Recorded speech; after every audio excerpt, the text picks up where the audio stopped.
What is going on, guys? Bingo here, and I got the Dual Factory with me for the first installment of the X-2 Drop podcast. We wanted to start this to discuss our tournament experiences, the meta, tech cards, pretty much anything. We enjoy the game and enjoy talking about it and just going over. I don't know about enjoy the game, but we try very hard. Yeah, so I got the Dual Factory here. So we just went to a regional yesterday. It's pretty much the first one we went to since Salamangreat format. So he played Danger Orcus. I played Necroz. So I'm gonna let him go through over his tournament experience first, and I'll go through mine, and then we'll just go from there. All right. So as he said, I played Danger Orcus yesterday. I'm actually trying to get my deck list popped up in front of me while we're actually recording.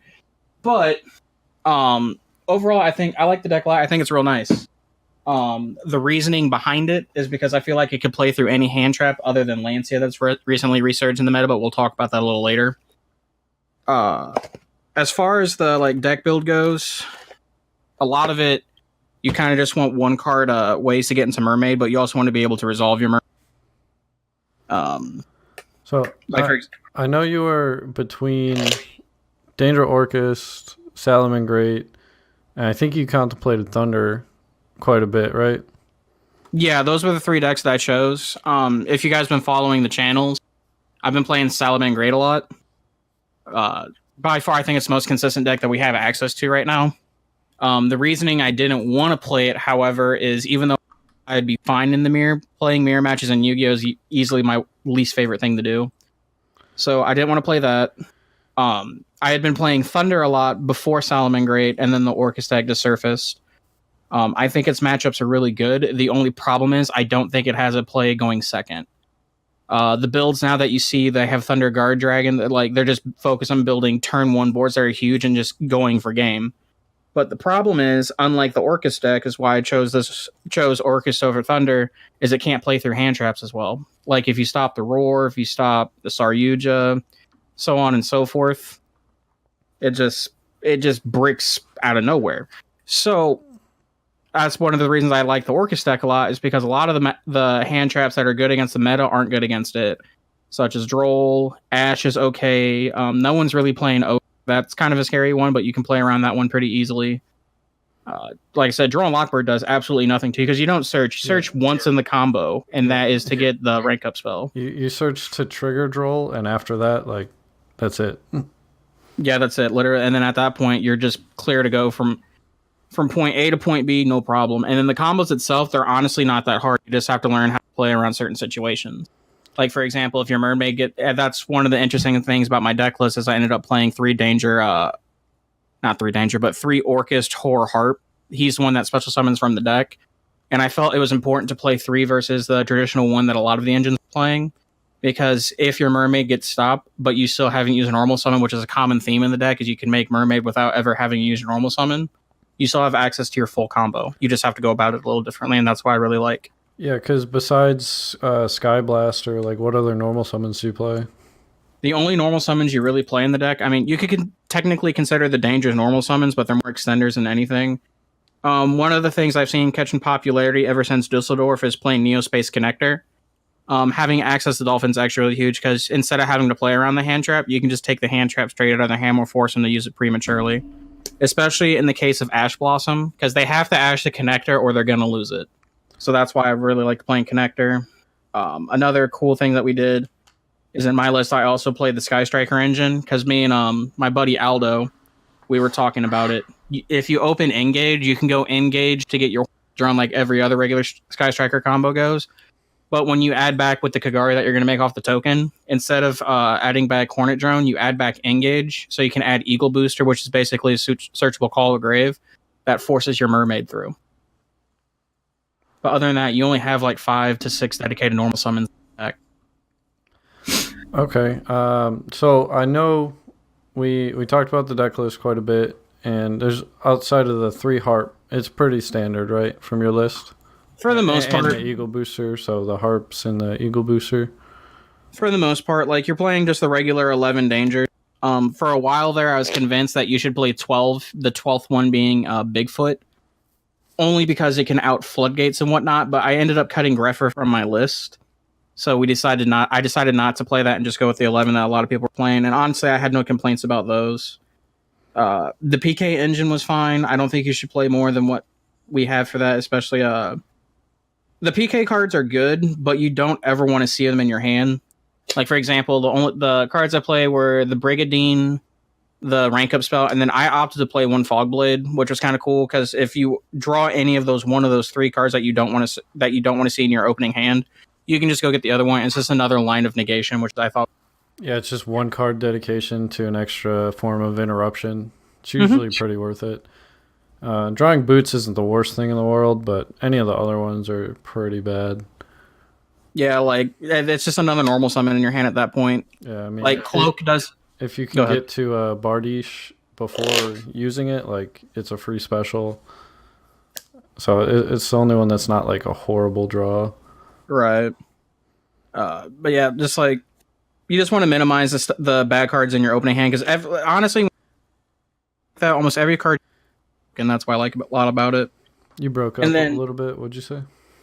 When you look at your list, every card in your opening hand, what I like about the deck, it's all broken. They all do something that's insane, and that's what I really liked about it. I would say the weakest card in the deck was probably Sky Blaster, but even then, it's one of those cards that baits out hand traps. So yeah, I mean, Sky Blaster baits the Veilers or Impermanents because it's the only thing that is going to get hit, or it's only going to get hit by those, and those are really bad for your Mermaid. So you can look at it either way. Exactly.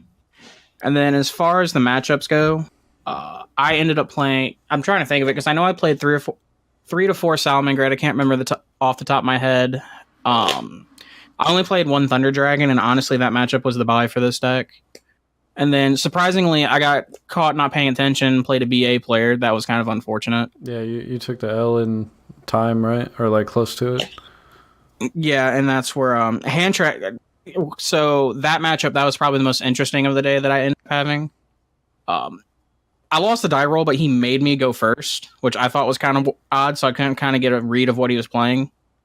And I, as a thought, comboed him. He drew a 6-card in the next game. So then the following game, I did the same. He did the same thing. He made me go first again. So I went for the combo, but he looked at me and he said that none of my cards are a kaiju. If my 6 cards are kaiju, then I don't scoop. 6 card was a Kamungus, and I lost the game from there. Yeah. I did one of the only decks I didn't test against or like consider was BA, and I took the loss to BA as well. So, but the Salamangreat matchup for you is pretty easy, right? The Salamangreat matchup is actually really good for this deck, and the reason behind that is the only real form of negation that they have that's honestly troubling would be Roar, and even then, most Salamangreat players, if they know what you're playing, they'll go for Rage instead, because honestly, having multiple field is harder to deal with than having multiple negations. Yeah. If that makes sense. But a lot of the times, what ends up happening is you play through their one roll, and then you just kill them after you just play with it without ever having to go into your roll. Yeah, going up against a Salamangreat player, I just always assume they have Roar, Ash, and either Veiler or Impermanence turn 1. Which is pretty standard, and that deck can play through that pretty easily.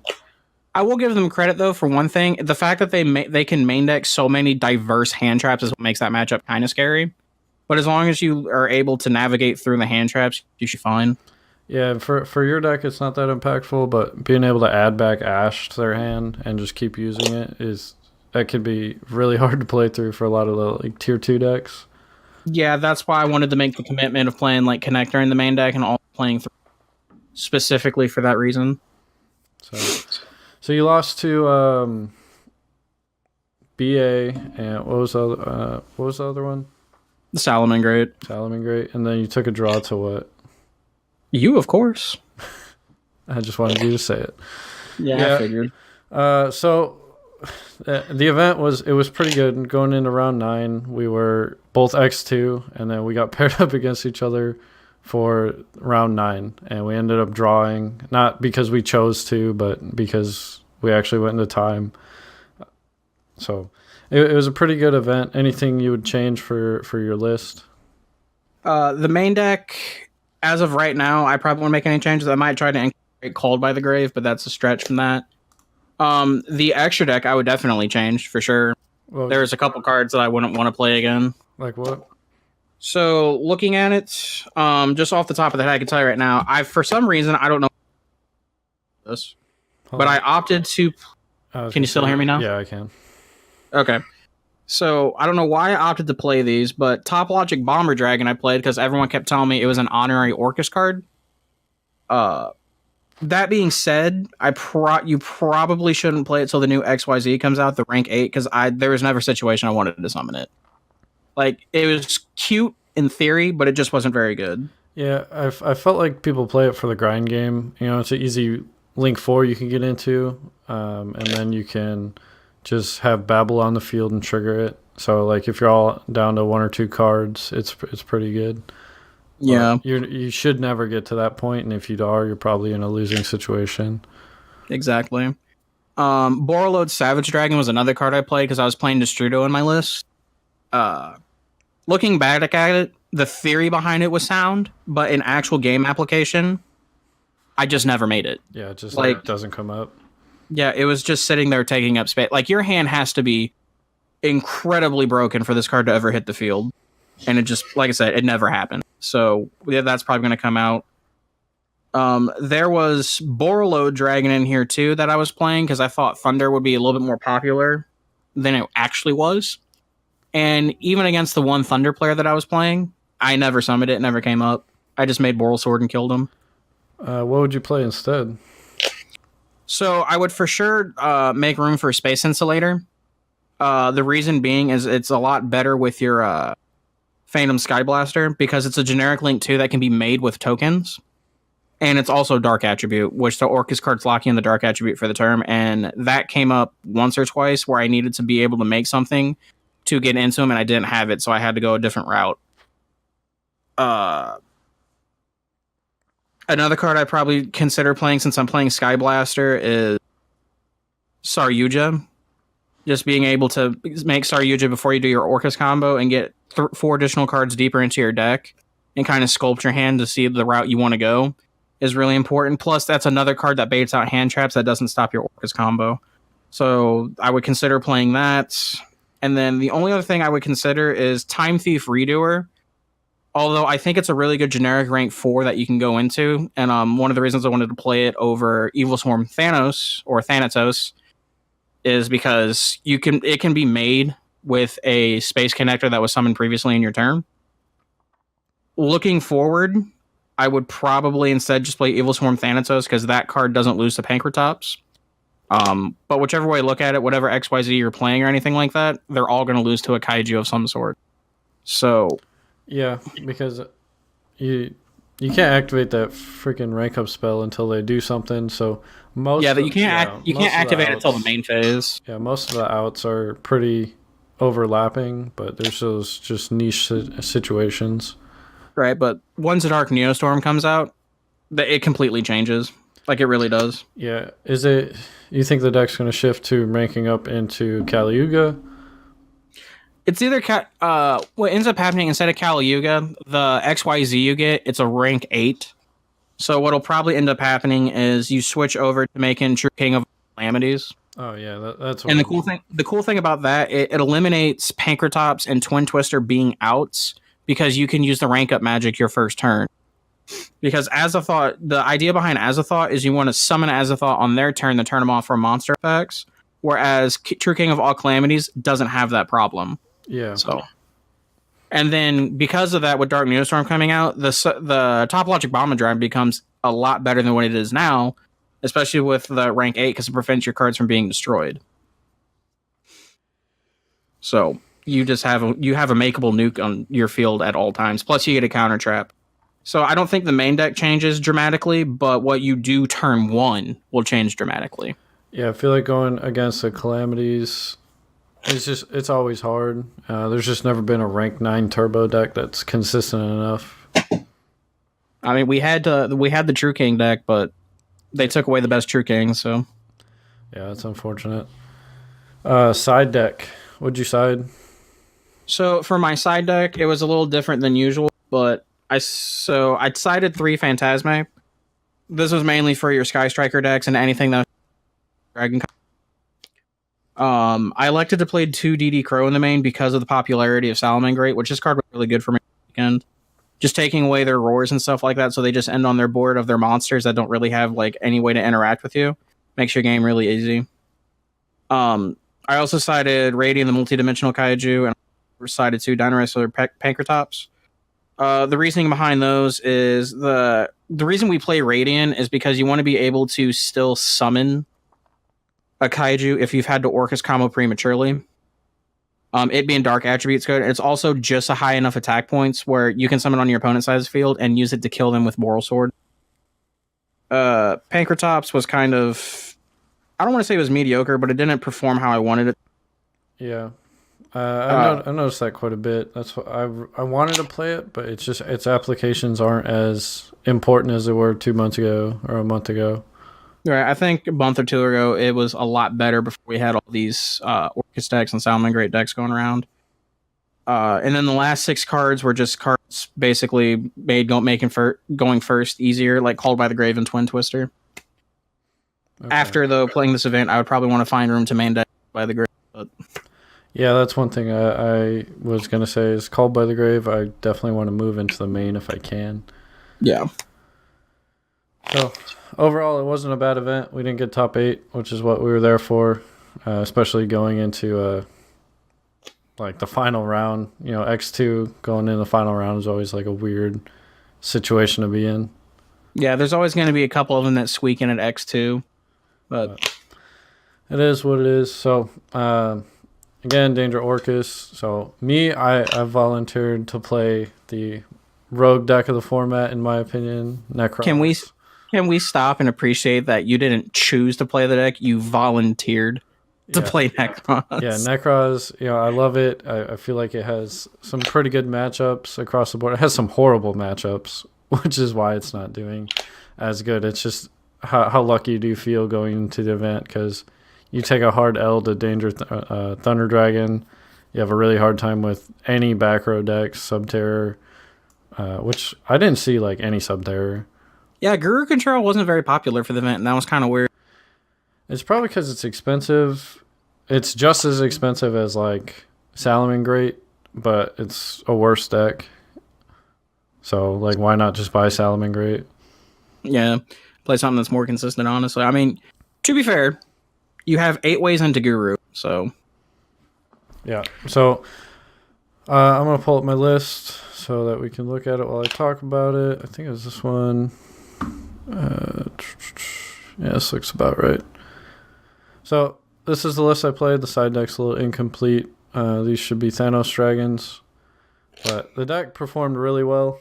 Round 1 I played against Danger Orcus. I lost the die roll, and that was pretty scary. Anytime I have to go second game 1, I'm feeling pretty bad because I'm playing Zaborg, which I would actually cut after this event, as well as the Vanity's Ruler combo.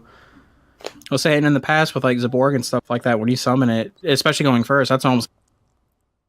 Yeah, and that's what happened game 2. I Zaborged. It was actually a very risky play because I had to tribute over... I had to tribute over a Candle summoned off of Chalice Slime, as well as just Unicorn.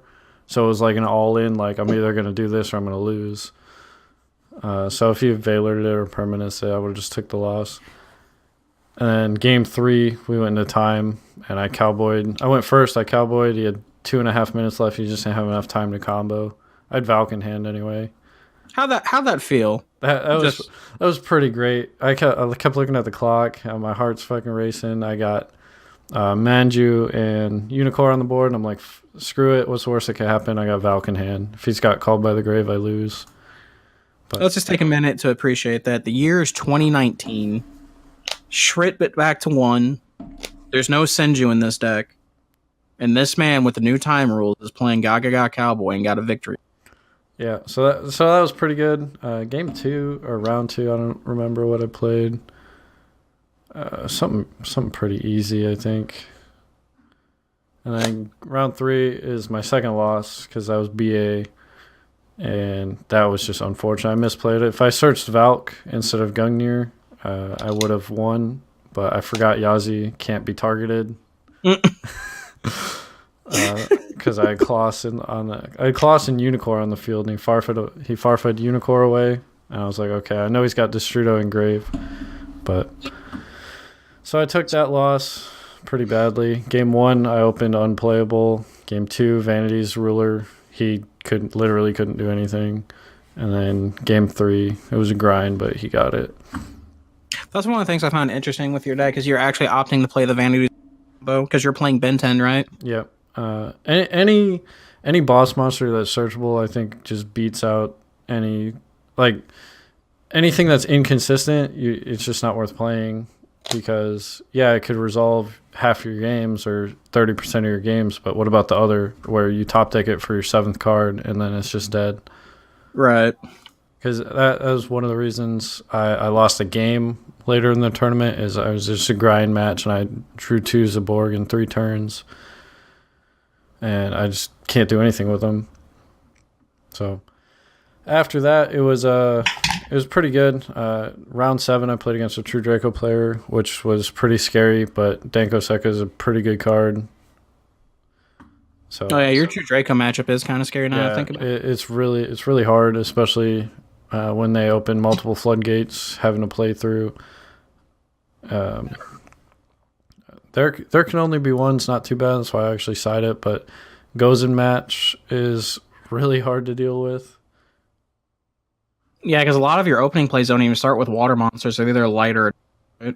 Yeah. All your enablers, your incantations, Manju, they're not the same attribute as your actual good cards. So that was scary, but I drew Danko 2 games in a row. I just made him go. I made him go first game 2, which I don't think he saw coming after I took the loss game 1, and then game 3 he chose to go first. But he won the die roll because I asked him how many cards were in his extra deck, and he said 0, so I got really upset. And then the last round I played against this guy right here, and we just drew. I didn't draw any way to make Cowboy going into game 3. So to be fair, the most disrespectful thing that happened to me this weekend actually was round when I completely forgot that. Sorry, you cut out.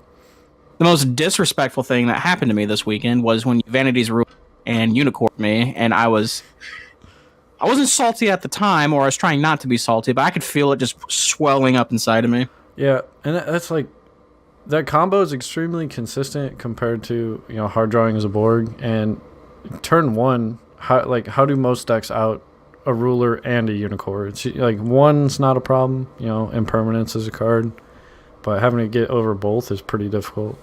You have to think about it. They have to have 2 impermanence because Veiler's going to do nothing on. Yep, that's the best part. Yep. Changes I would make, I'd definitely want to cut Zaborg, like I said, max out on Manju. I'm definitely going to play 2 Mirror. That came up 3 or 4 times, and I didn't think it would, but 2 Necros Mirror, and I'm debating cutting Kaleidoscope to 1. This is the hardest card to resolve mid to late game, but since I do have more space for targets, I might keep it at 2. It's just going to require a little bit more thought. I feel you. And the extra deck's going to completely change because I'm not playing Zaborg, so... Overall, you can literally dedicate all your space to like Kaleido stuff and whatnot. Yeah, Kaleido, Super Poly. Reaper's not that good, but it's at least more of an option then. Maybe even play Exciton, who knows? One of the beautiful things about your deck. Yeah. But I'm hoping that we're going to get some love on the ban list in April for this deck. I'm not expecting anything crazy like Unicorn or 2 or 3, but having some options is a lot better than having what we have now. Emerald to 1. Hold on. We don't need Emerald to 1. It would be nice. Avarice to 1 would be great, but... All right. Hold on, give me 1 minute, John. Yeah. So after this tournament, I definitely there's no other regionals by us. So what I'm gonna do with this deck is keep testing it, try to raise the consistency, which sounds really weird for a deck that can search and toolbox it's the entire deck on turn one. But being able to get the consistency for whatever your win condition is more frequently, like I think Vanity's Ruler is the best way to go. I'll say that time and time again because all you need is Brio and an incantation, and then you have 3 other cards in your hand to establish Unicore. So that's where I'm going to go with the deck. My side deck choice is Danko Sekka was insane for what I wanted it to do. Sphere mode, this for the Danger Thunder deck, I was playing Sphere mode, and I had it. You know, he had Double Colossus, Zombie Stein, plus Hot Red, and I attributed over the Double Colossus and the Hot Red, but it wasn't enough because it was a Game 3 situation, and even though we got to that game state, he's got big-ass dragons that aren't from the extra deck. This deck has such a problem dealing with big monsters that aren't from the extras. Biggest of dragons. Yeah, so he actually won. He won with about 2 minutes left in time, and the reason was because I couldn't out a roar that was double boosted by Matrix. Wait, you had to deal with what double boosted by Matrix? Thunder Dragon Roar. I couldn't out it. How did the game state get to the point where the hardest thing to deal with was So it was I trished him, right, and then I had enough to clear his board on field, but he had a Roar and a Matrix in hand, which was unknown. So I Trish attacked into the Roar, and Trish died, and then it just kept going. Like, it was top decking situation. So yeah, you lost to a guy that's playing a card that's honestly obsolete in that build, and that has to be upsetting. Yeah. I mean, just the fact that, you know, I lost the die roll, and it took that long for me to lose to, I think, the worst matchup. You know, I wasn't horribly upset, but I was a little salty. That's insane.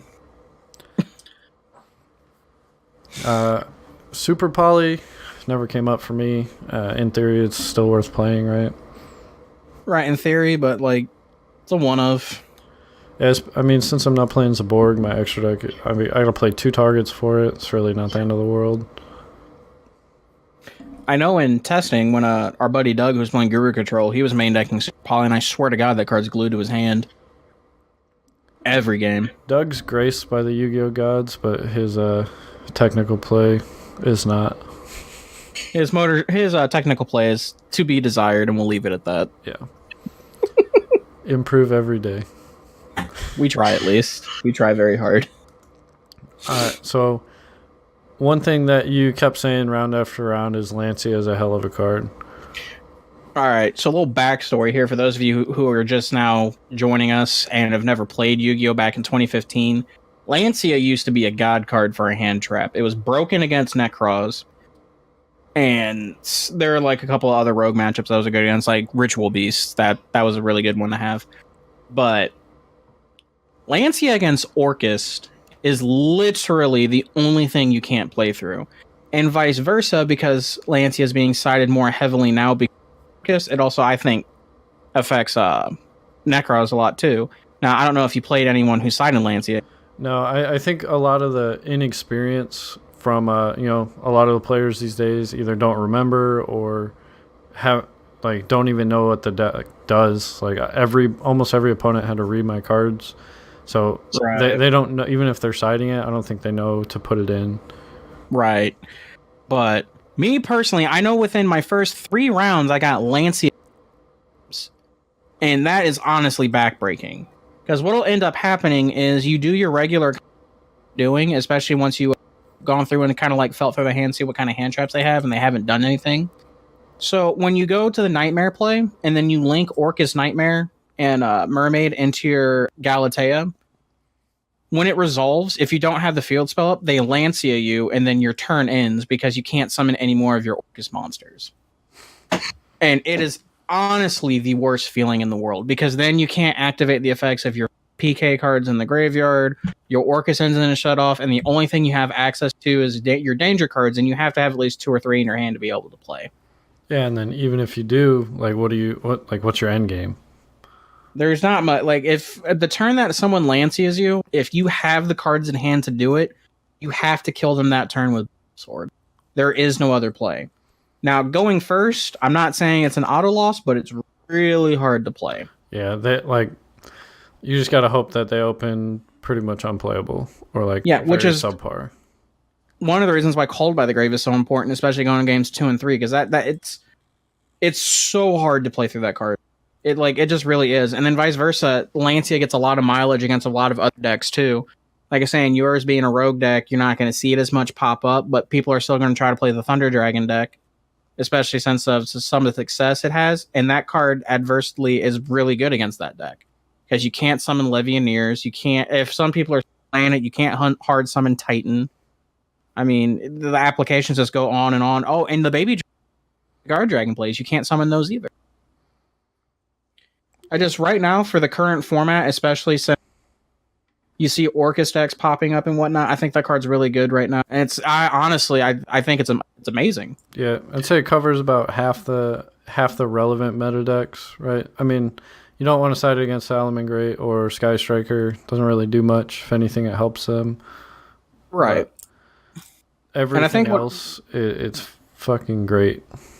I think another thing that makes it really, really good is the fact that we now have access to Phantasme, so you don't have to dilute your side deck with so many copies because especially with a card like Phantasme, your percentage of seeing a 2 of goes up versus seeing a 3 of and stuff like that.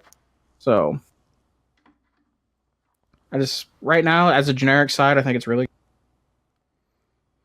Yeah. So, in your opinion, what are the top 3 decks? For me right now, the top 3 decks, I think we can undoubtedly say for first, I think it's a tie between Sky Striker and Salamangreat. Yeah. The reasoning being Salamangreat is such an easy deck to play, and it's incredibly the consistency unreal. It almost reminds you of like Zoo format days, but not with the same power level. Yeah, it's just like you're gonna do the same thing every turn. Like even Sky Striker has a hard time. Like the problem with Sky Striker is you don't know what your turn 1's gonna be because you don't know how many engages you're gonna see. You don't know how broken your hand is. But right, but great. Oh, I open Debug plus Gazelle, and that's combo.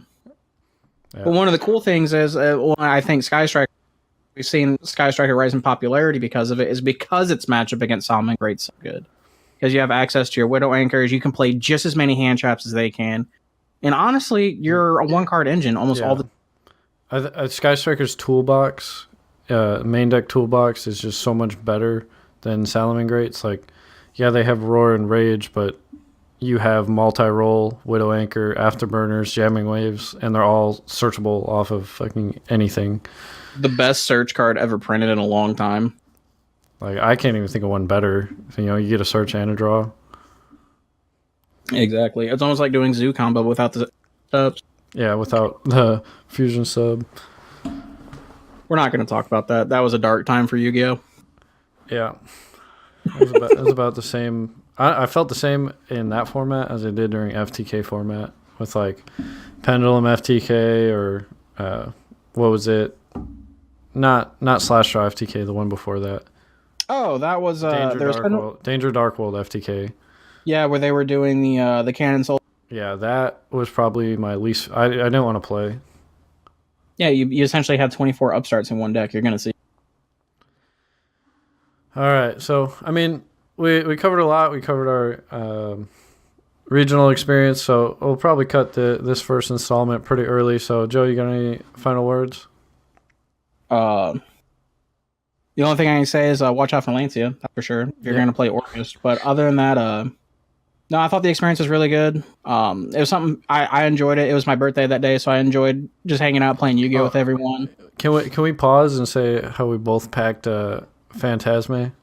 Oh, yeah, so fun little story to end this broadcast. So our good old buddy John here had ordered, on a whim, we'll say the story for another time, ordered a set of Phantasmes. And we thought he'd have him here by now, but long story short, he didn't get them.